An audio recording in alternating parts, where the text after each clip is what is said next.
Okay, yeah, so in the last couple of weeks we were looking at different non-idealities you will encounter while designing analog circuits. We started off with looking at mismatch, and with respect to op-amps, what effect mismatch has. Because of mismatch, what do you have in an op-amp? Offset. And similarly we saw how to, about noise also. Noise is something fundamental. There is simply, you can't do anything about it, you'll have to live with it. Just have to, you'll have to know how to estimate the noise present in your circuit and design for that specification, that's all. So today we look at the third non-ideality, which is non-linearity.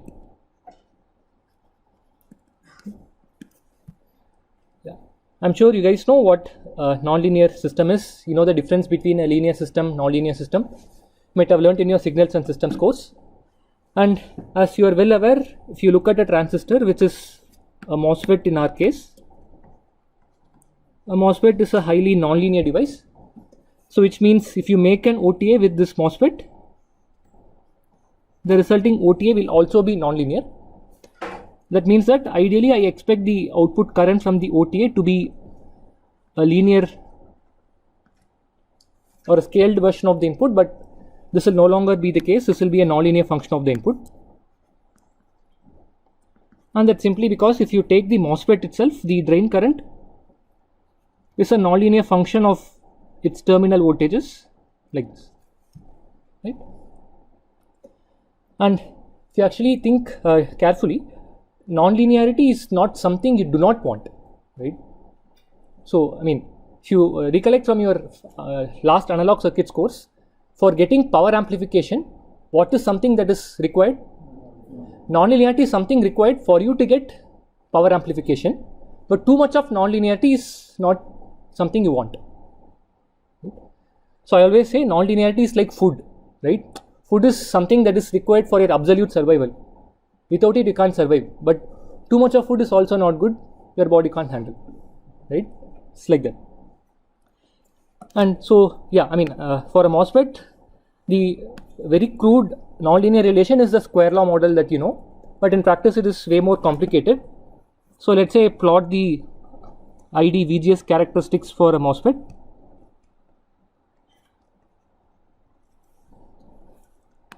So, it will probably look something like this, a nonlinear curve, right? And yeah, let us say I bias a MOSFET at, let us say, particular VGS like this. So which means I'll go and apply a bias voltage. Now on top of this bias voltage, let us say I have input signals that is swinging in a very small range like this. So which means on top of the bias voltage, I'll add small changes to my gate voltage. Then in this small region, I can nicely approximate this like a linear curve. So although the actual IV relation is non-linear, within this small range, the characteristics is linear. So although this guy is non-linear, if I look at only the changes in the current and voltage, so I'll say for small signals, and you guys know very well what small signal is, how small it should be, and so on. So for small signals, how can I say the change in the drain to source current is related to the gate to source voltage? It's linearly related. It's the proportionality constant is the transconductance Gm, right? But now let us say my input is taking a larger range. About the bias point, it's swinging so much.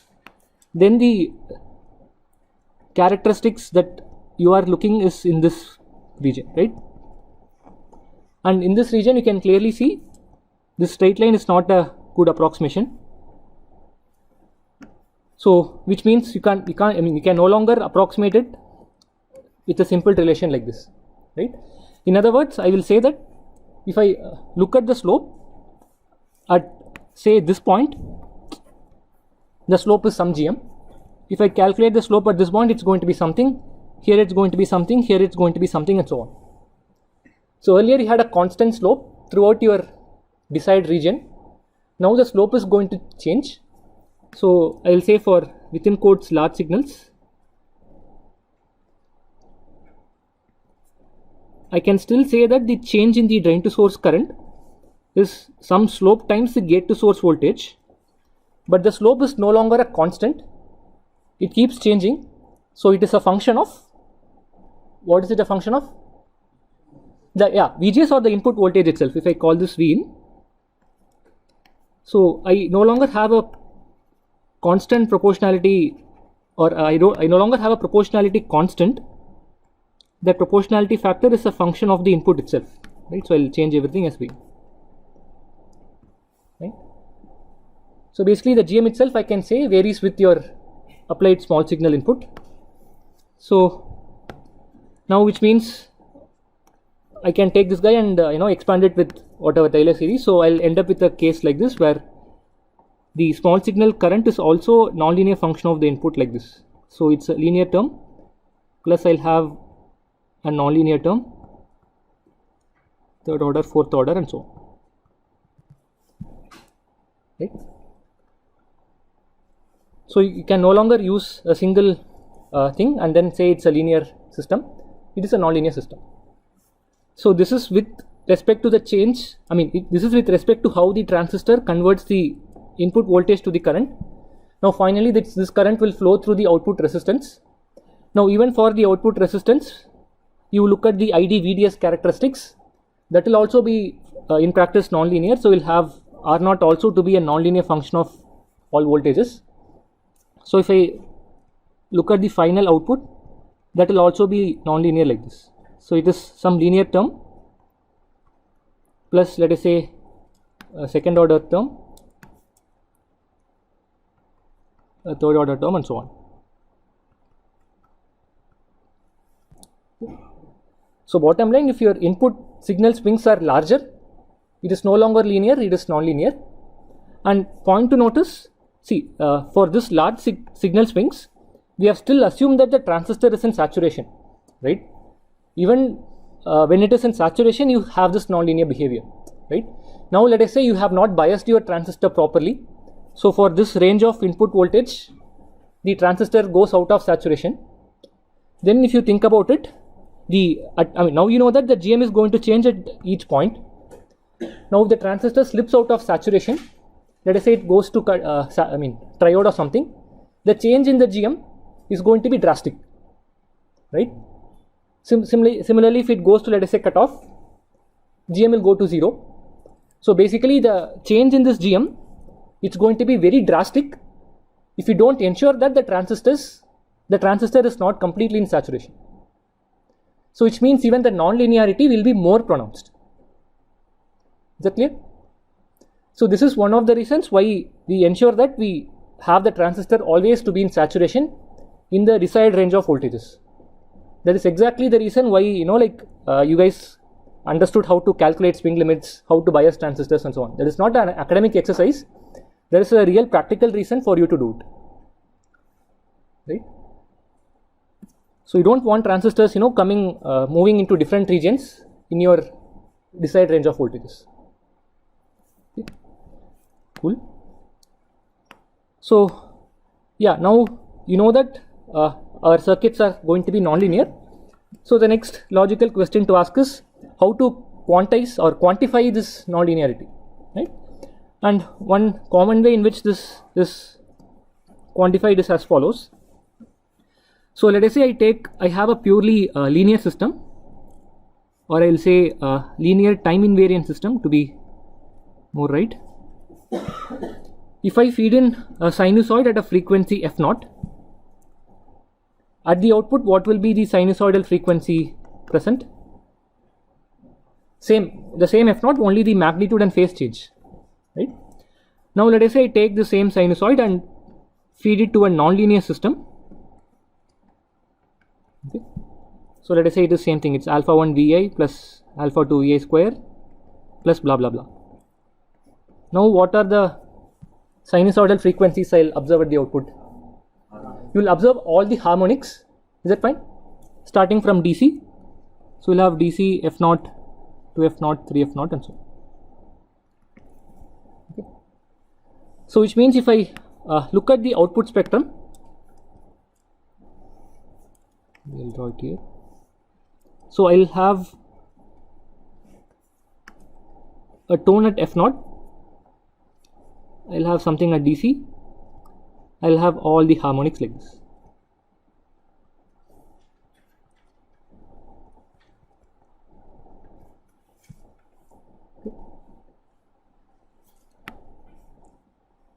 So if the system was purely linear, I would have seen only this guy. All these guys would have been 0. If it's non-linear, you will see all the harmonics. And depending on the amount of non-linearity, if the system is more non-linear, the strengths of these harmonics will also be more pronounced. So this is one way in which you can find out whether a system is less linear or more linear and stuff. And based on this, you can define multiple metrics. One commonly used metric is the following. Let us say I want to quantify how much second harmonic is present in my system. So what you do is the following: you take the strength of the second harmonic, amplitude or the power at second harmonic, normalize with respect to the fundamental, and then define this.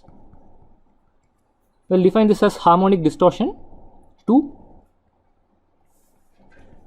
It's called HD2 or harmonic distortion 2. The subscript 2 stands for the second harmonic. Right? And typically we express this in decibels. So you take the log and then express. Okay. So if you take the log, it is basically this division is going to become subtraction. So if I plot everything in decibels, so let us say this is in dB. So I can just look at the difference between these two. That will give me HD2 in dB. Similarly, you can define HD3 and so on. And sometimes you can also define what is called total harmonic distortion.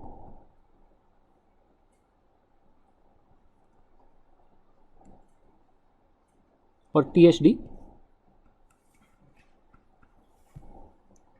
So how do you think we'll define THD as? Yeah, basically you take the strength of all the harmonics, normalize with respect to the fundamental. That's all. There's nothing novel here, just a matter of jargon. That's all. Cool. So yeah, one thing I want you to understand in this. So let us say I take a system which has only second order nonlinearity, so which means my V out is alpha 1 times V in plus alpha 2 times V in square. That's all. Okay. So let us say now if I feed in a sinusoid at F0, what are the sinusoidal frequencies I'll observe at the output? F0, yeah, I mean to F0 something else. We'll also have DC, right? I mean it's cos square is DC plus second harmonic, right? So here again you can define the second order harmonic distortion. So let us say to measure this HD2, you apply an input like this, V in of t as some V in 0 sine of 2 pi F0 t, and then you find what is your second order harmonic distortion, strength of the tone at 2 F0 with respect to the strength at fundamental. Okay. Let's say you computed this. So now let us say I make V in to be 2x. That is, my V in is 2 times V in 0 sine omega naught t. Right? Is that fine? I am just increasing the amplitude by 2 times for the same sinusoid and measure HD2. So what can you say about the HD2 now? Huh? Sorry? 4 times. Can you be careful? Why did you say 4 times? I mean, okay. See, earlier, I mean, let us say look at the denominator first, right? If I increase the strength of the amplitude by 2 times, what will happen to the strength of the fundamental? 2 times. What will happen to the strength of the second harmonic? The second harmonic is coming because of your V in square term. That will become 4x. So finally this will be 2x. Right? So I can say that my HD2 is proportional to my amplitude Fine, because V in square by V in. So similarly, what can you say about HD3? Sorry, V in square. Okay, HD3 you will have third harmonic, that is V in cube, normalized with respect to the fundamental V in. Great. So I mean, now you might wonder what will happen if my signal is distorted. So I just want to, let me see if I can show you a demo. Yeah. So what I did was the following. I took a sinusoid. I generated a sinusoid in MATLAB, and saved it to an audio file. Okay, let me first play that pure sinusoid. Hopefully it plays. Okay, nothing is playing. Audio silent. I think it's trying to take from here. Hold on.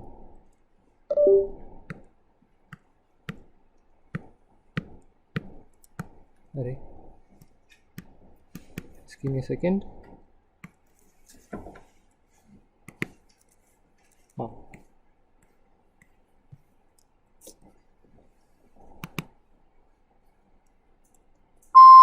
Yeah.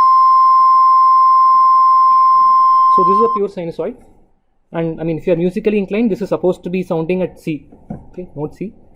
So then what I did was I took the sinusoid and passed it through a nonlinear system that is adding a second harmonic to it.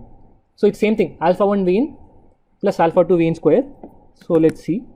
So here I first play the sinusoid.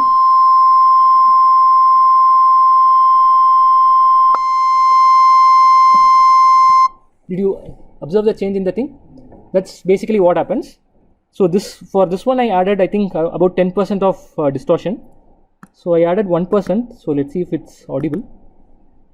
So here I'll again play the sinusoid.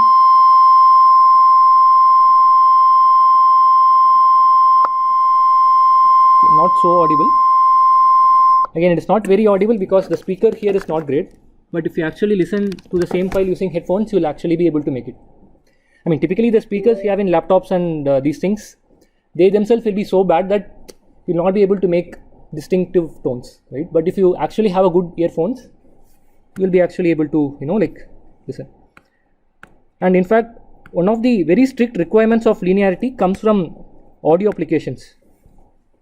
So in audio applications, when you are recording digital audio, you require about 100 dB or even less than that. That is, the distortion should be 100 dB smaller.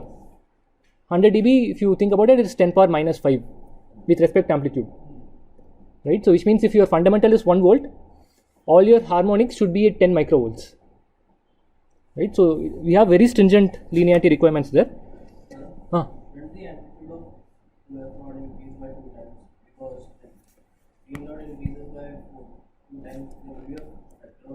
Correct. And there is also a factor of 1 by 2 because we are converting sine square to cos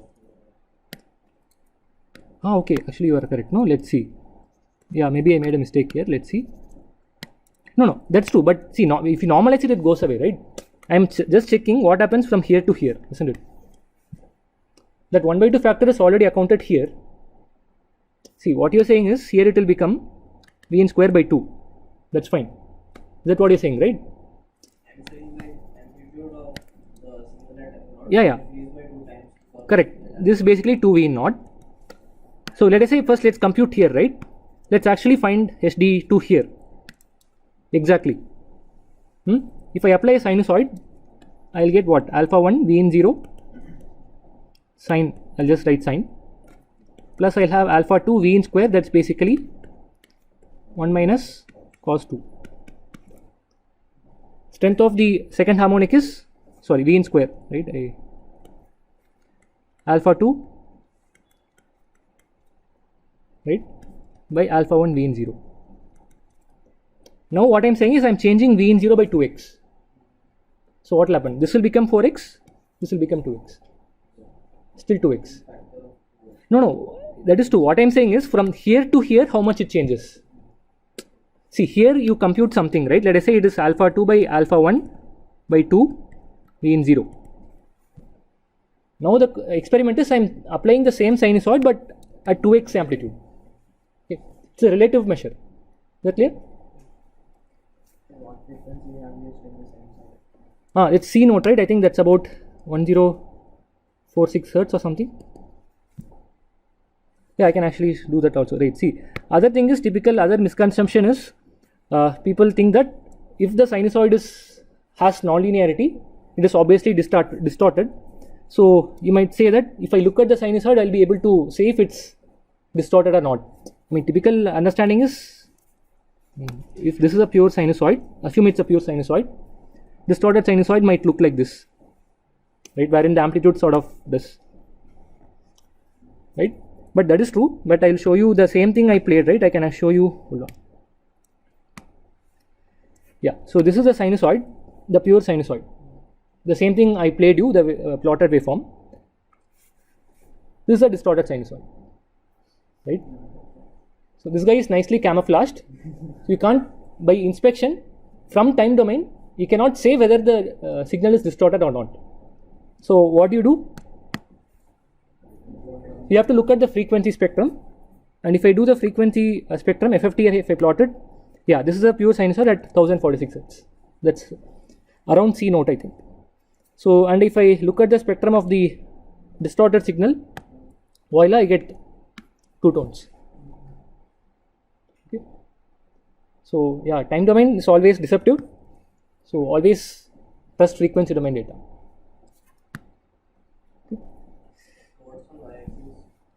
Amplitude, I mean the FFT magnitude in decibels.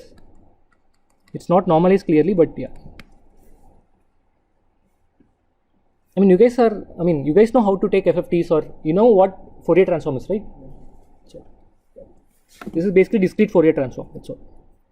I mean, in fact, understanding how to take this spectrum is actually an important thing in circuit design, because finally all the measurements we take will invariably will be in frequency domain. Okay? I mean, in fact, when I teach mixed signal, usually first 3-4 lectures are dedicated to understanding how to plot spectrum, Fourier transforms and stuff, because if that is not known, you might design a good circuit, but if you're not measuring it correctly, you might wrongly interpret that it is not working, right? Same thing, right? Is alpha 1. Yeah, yes, you can do it easily. Alpha 1 Vn plus alpha 2 Vn square.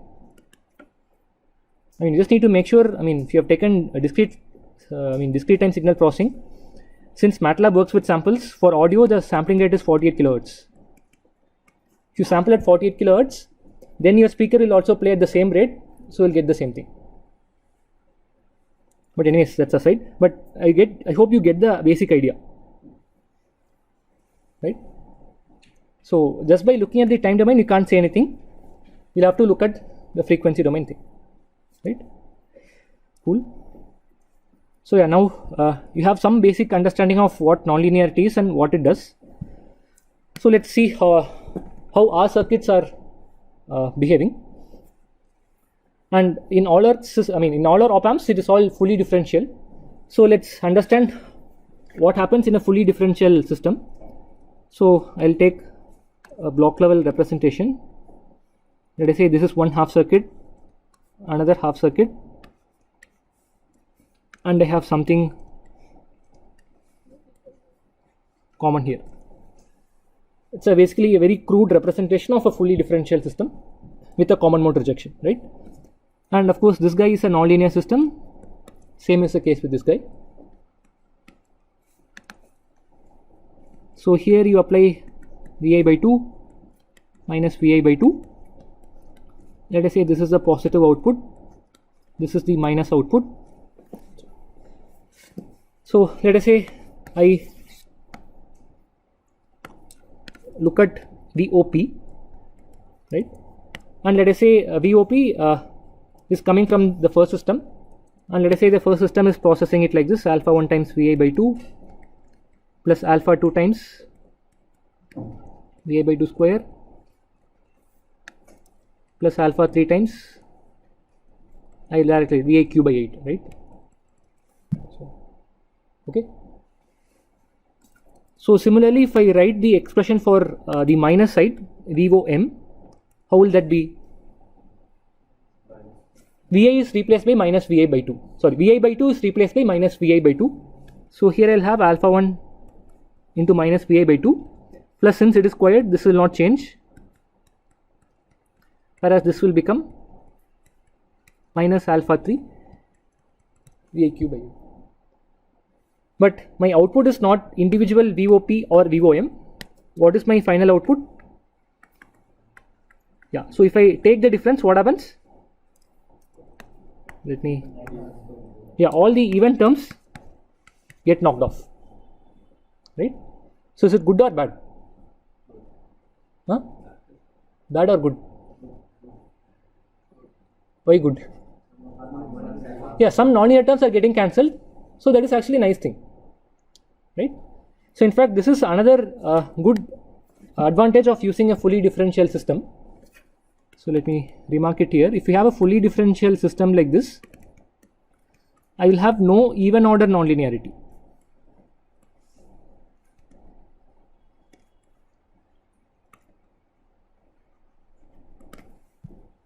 Okay. So we'll have only odd order non-linearity. So which means if I apply a sinusoid at a frequency f0 to my input, what are the harmonics I'll observe at the output? I'll see f0, 3f0, 5f0 and so on. Okay.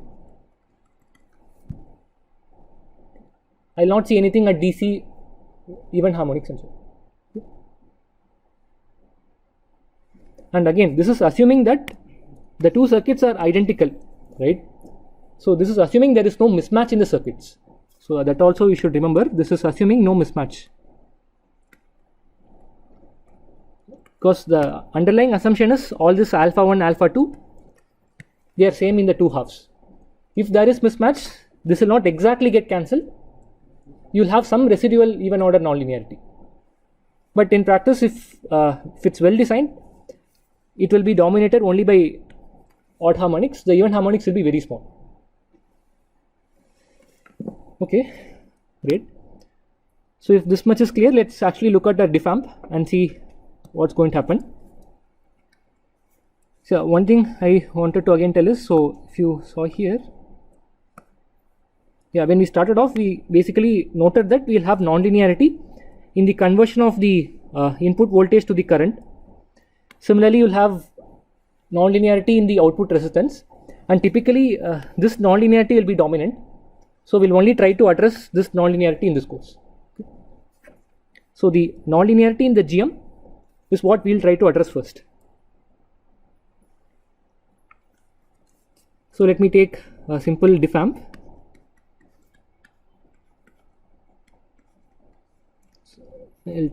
I'll assume an ideal current source for simplicity. And let us say something is here at the load side, that I'm not worried, because I'm only interested in finding the GM non-linearity. So which means I'm applying a differential input and I'm interested to see the nonlinear relation between I1 minus I2 and V1 minus V2. That's all. Right? So again, this is a nonlinear calculation, so you can't use any small signal linear thing. So you'll have to stick to the square law equation and try to solve it. And it's not that difficult. So here, what is I1 plus I2? I0. What is I1? If I call it Vx, what is I1? No, there is no GM. This is all large signal picture, right? Yeah, V1 Cox. So let's say K times V1 minus Vx. Similarly, I2 is K times V2 minus Vx minus Vth square. So which means you can take the difference I1 minus I2 and basically have the, you just have to, like rearrange terms here. You will be able to find this as a nonlinear function of V1 minus V2. I'll give it as an assignment, please work out. So then you'll understand what are the nonlinear terms in this system. Okay. So I don't want to spend time on solving this. Right. But let's try to make some intuitive sense of what is expected. So let us say I try to sketch the characteristic. So which means in the x-axis I am plotting V1 minus V2, right? When the difference is 0, what can you say about the difference in the current? And that is when V1 minus V2 is 0, what can you say about I1 minus I2? 0. I1 is same as I2, so 0. For small changes in V1 minus V2, how will the difference in the current be? It's linear. For small signals it's linear, so it will be a nice linear term like this. Slope is the transconductance Gm, that you know. If I keep increasing the difference V1 minus V2, what happens? Yeah, it will keep increasing, and beyond a point, entire current will flow through one side. So it will basically like this. Similarly, in the other side, it will do something like this. And what is the voltage at which it saturates? You remember? Yeah, √2 times the overdrive. We calculated it during the slew rate calculation, so we can check it. It's √2 times the overdrive at I0 by 2. So okay, let's make some observations. First observation is that this characteristics is odd symmetric, right? It is an odd curve. So why does it make sense? Does it make sense that this characteristics is odd, or can it be even? Yeah, correct. Why?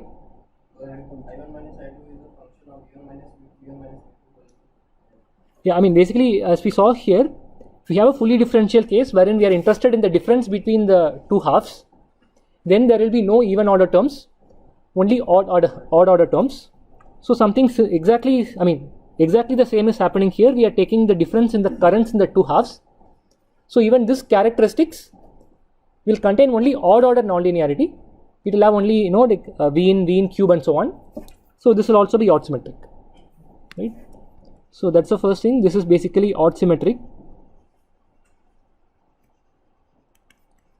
So which means if I write the nonlinear characteristics, it will be delta I will be Gm1 times delta V plus Gm3 times delta V cube plus delta V power 5 and so on. Okay, so this is basically delta V. This is basically delta. Second is this nonlinearity is what we call as a compressive nonlinearity. Because in principle you can also have a nonlinearity that kind of expands as your input increases, right? But here it's compressive, and in practice all our circuits will have this compressive behavior, right? So if you know that this is a compressive nonlinearity, can you make any comments about the product Gm1 times Gm3? Or to be more particular, is it greater than 0, less than 0, or equal to 0? This has nothing to do with circuit. It's a basic math question. I am saying that you have a nonlinear function.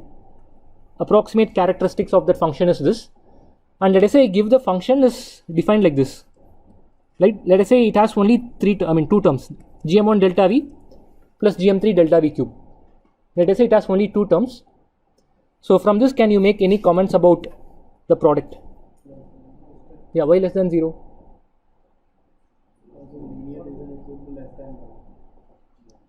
No, Gm, okay, so less than 0, right? I mean, I'm talking about whether it's possible. Okay, think about it. For really small values of delta V, among these two terms, which will dominate? First term will dominate. So if I increase delta V, what is expected to happen to the current? If I increase delta V, current is expected to increase. Now if I keep increasing delta V, right, I see that the current finally reduces. This term, as you know, is making the current increase. If the current has to saturate, this has to be negative, right?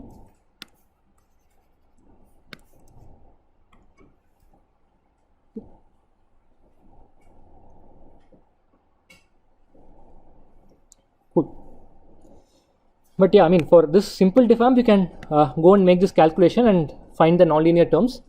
So here you can basically find the nonlinear function and get GM1, GM3 and so on by expanding in Taylor series. But you can't keep doing it for all circuits, right? I mean, for other circuits, it might be very complicated. You'll end up with pages and pages of equation. Only mathematicians will derive pleasure from looking at long equations. But as a designer, if you want to do any analysis, after the analysis, there should be something to take back to design circuits, right? So that might not be possible. So what we'll do is try to understand some general principles that help us make the circuits more linear. Okay. And for that, let's start with this example itself. So here the idea is you want to take the input voltage and convert it to a current. That's what a GM does, right? And you want to make sure that this V to I conversion is as linear as possible. So now think from your basic understanding. If I say that I want my current to be exactly linearly dependent on voltage, I should be directly proportional to the voltage.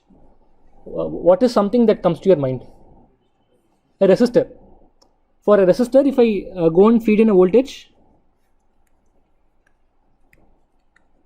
the current is V in by R, purely linear. But unfortunately, you can't go and connect it directly because you'll have a source resistance. So this resistor will load it. It will not work. But the idea seems nice. If I have a resistor, basically if I make sure that the V to I conversion happens only due to resistor, looks like we are linear. But I can't connect the resistor directly to my voltage because it is loading. So how can I connect it? You can put a buffer. What is the simplest buffer that you know? Voltage follower, common drain. So that's basically you take a single transistor, apply the input at the gate, tap it from the source, and then you can go and try to connect the resistor here. Okay. Now again, let us say this GM is infinity.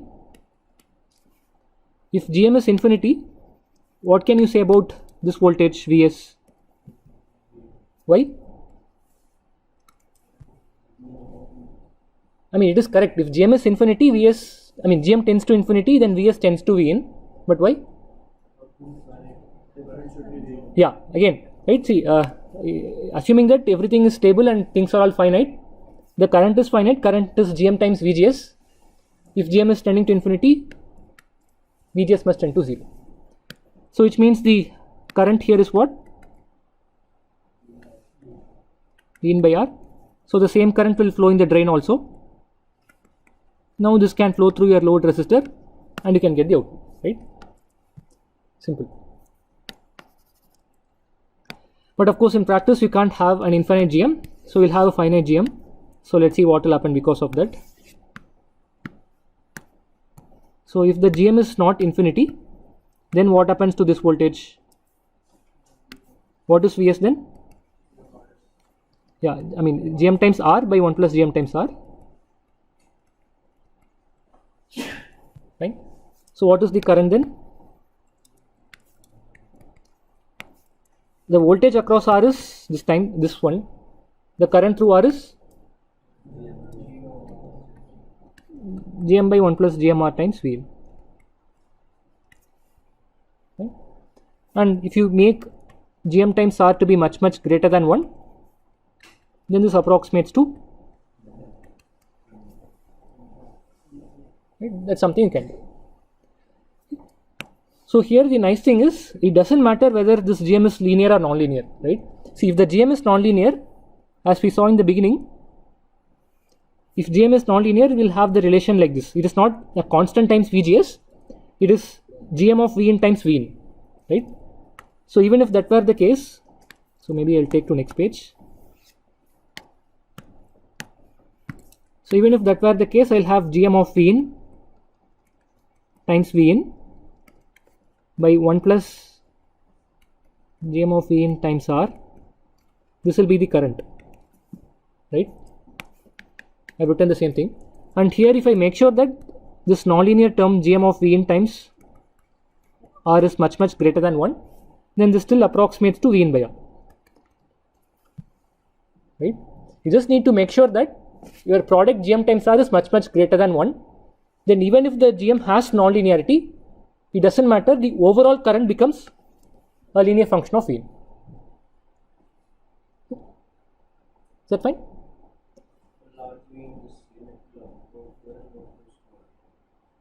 For large V meaning?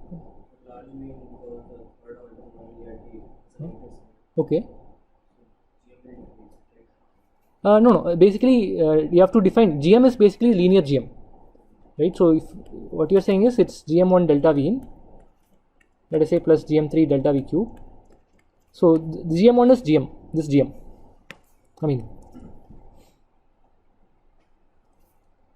you can write GM as function of mean as GM1 times mean plus GM1 yeah, times. correct. GM3 by GM1, right? You're saying? Yeah, you can write. It's fine. Which one? The characteristics.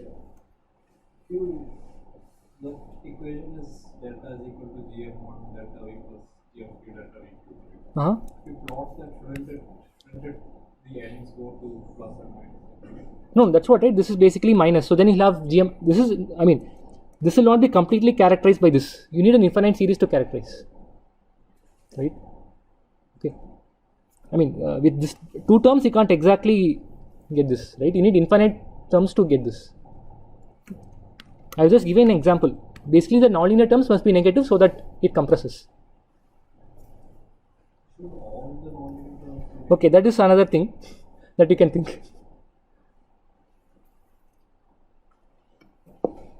Okay, so let's now we know how to get a linear GM, and I'm sure you have seen this, right? You would have seen this as source degeneration or something. You would have learned this form. This term something you would have heard before, right?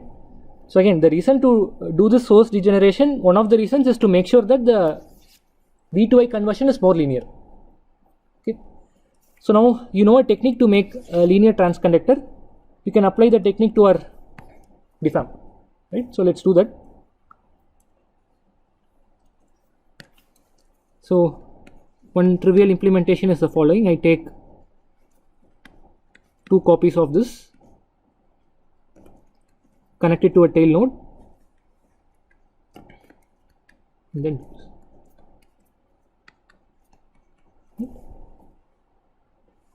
so once again, if you draw the differential half circuit, I'll have only this portion, and that's what you get. So here, if I find the short circuit GM, approximately what will it be?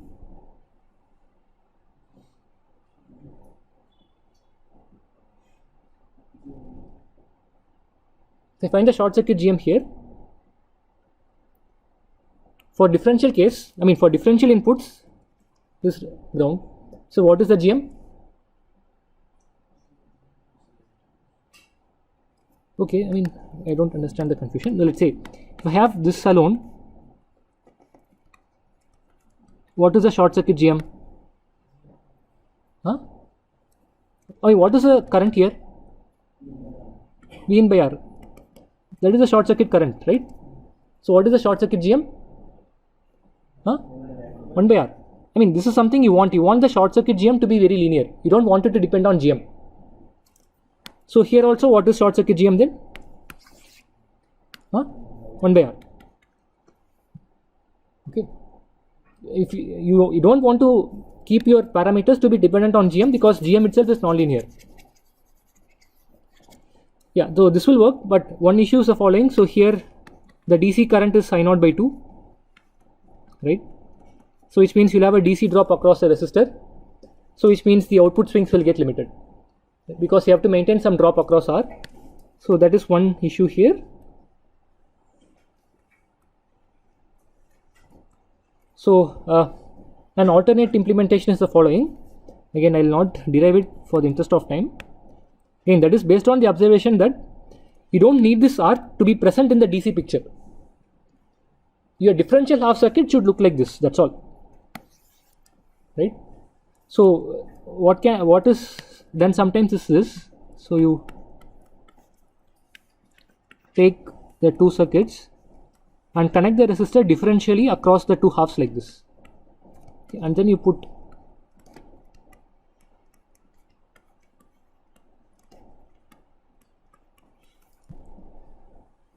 So if it's not clear, I'll explain.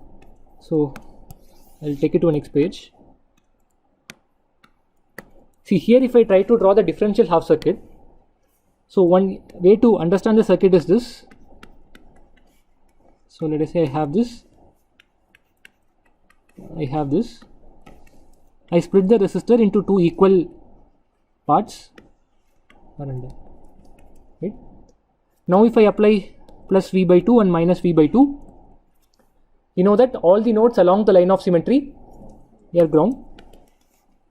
So this will be ground. So if you draw the small signal differential half circuit, I'll only have the transistor, the current source is open, the resistor. So with respect to the differential half circuit, you have the same thing. The GM is linearized. So the short circuit GM is still 1 by R here approximately. Okay. So we use the source degeneration. Yeah. So whether we are taking output from source or drain, it will always be, GM will always be equal to 1 by R. Yeah. I mean, see, no. Depends, right? See, now what you are saying is, this is a circuit. Now if your output is from the drain, then to find the short circuit GM, you will short the drain. Then the current flowing through the short circuit is approximately V in by R. Short circuit GM is 1 by R. Now if your output is from the source, where will you short? Then what is the short circuit current? GM in.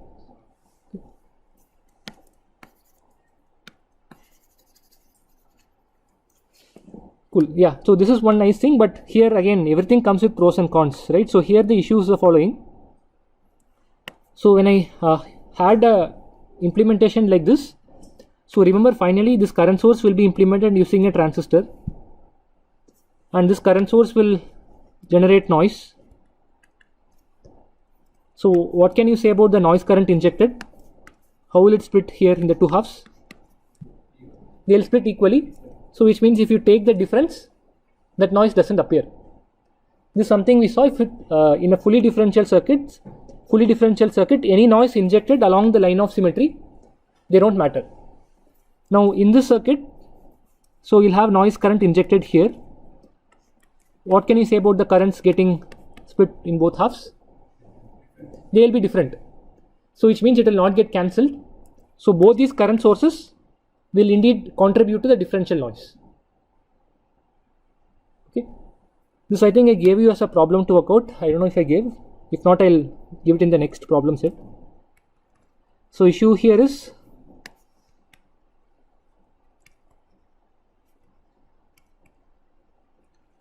noise due to current sources. So again, depending on your application, you can choose one or the other, right? That's all. Nothing comes for free in the world, right? If someone gives you a free chocolate, don't take it because that person will want something back. Okay.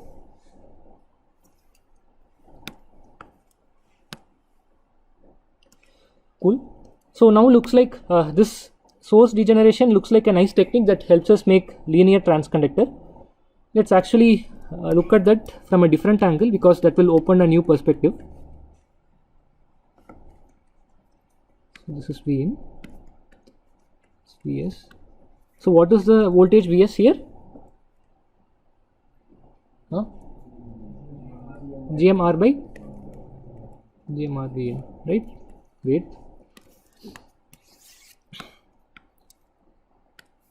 So looks like here the voltage, voltage here is some factor by 1 plus some factor times input, right? Now can you recollect some other scenario where you get an output which is some factor by 1 plus some factor times the input? I mean, think of it like this. Do you recollect any? What? I mean, if you have a negative feedback, what is the closed loop transfer function? Loop gain by 1 plus loop gain. Looks like something similar is happening, right? So in fact, there is a negative feedback happening here, right? And you can understand it this way. So let us say I don't do this. I have a single transistor like this. So here if I increase the input voltage, what can you say about the current? Increases nothing. So here if I increase the voltage, let us say initially the current increases in response to the gate increase. If the current increases, what can you say about this voltage? That voltage increases. If the source voltage increases, what can you say about the current? So you have a negative feedback action happening here, and that is what is kind of helping you. Okay, and if you look here, the gate voltage is V in, the source voltage is GMR by 1 plus GMR times V in. So what is the small signal VGS? Difference between these two, what is it? Yeah, V in by 1 plus GMR. Here what is the small signal VGS? V in, right? So here if I apply the V in, the gate to source voltage directly is V in, whereas here the gate to source voltage is V in divided by a gain, right? So although I apply a large signal V in, across VGS the voltage developed is small, so which means the transistor is still processing a small signal, right? So that is why the current is also more linear. Okay. Whereas here that's not happening, and the reason why you have this scenario is because you have this negative feedback action. Okay. So this negative feedback is what is helping us get a linear GM. So in the next class we'll look at this aspect of negative feedback in more detail and understand what negative feedback does to the linearity, right? So yeah, so we'll stop here and we'll continue.